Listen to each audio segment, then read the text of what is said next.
नाज़रीन खे ॿुधाईंदा हलूं त सिहत ऐं रवादारी जे आलमी दिहाड़े ते समाजी तंज़ीम पहल पाकिस्तान तरफ़ां सिंध यूनिवर्सिटी जे मीडिया एंड कम्युनिकेशन स्टडीज़ शोबे जे सहकार सां लेक्चर प्रोग्राम करायो वियो। इन हवाले सां रिपोर्ट करे रहियो आहे अली मुराद चांडियो।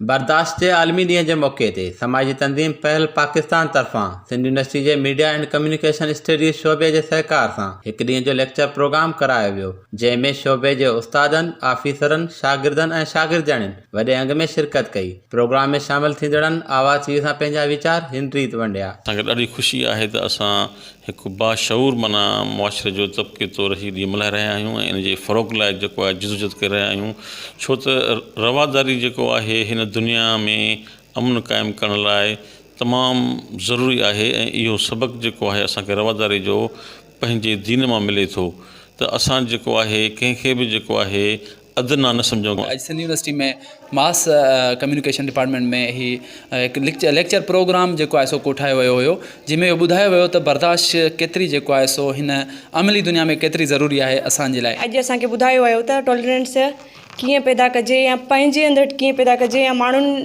खे मतिलबु कीअं ॿुधाइजे, मतिलबु टॉलरेंस छा आहे, सब्र बर्दाश्त वग़ैरह।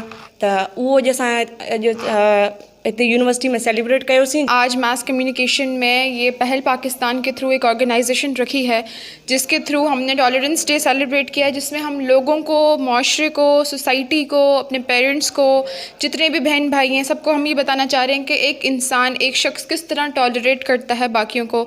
जैसे कि आजकल हमारी गवर्नमेंट में, हमारी सोसाइटी में, अवाम में टॉलरेंस बहुत कम पाया जाता है, जिसकी वजह से बहुत से हादसात होते हैं। मीडिया एंड कम्युनिकेशन स्टडीज़ शोबे में रथियल लेक्चर प्रोग्राम में मुक़ररीन ज़ोर भरियो त मुल्क खे अमन जो गहवारो बणाइण लाइ ज़रूरी आहे त रवादारी, बर्दाश्त ऐं सहप खे हथी ॾिनी वञे। अली मुराद चांडियो, आवाज़ टीवी, जामशोरो।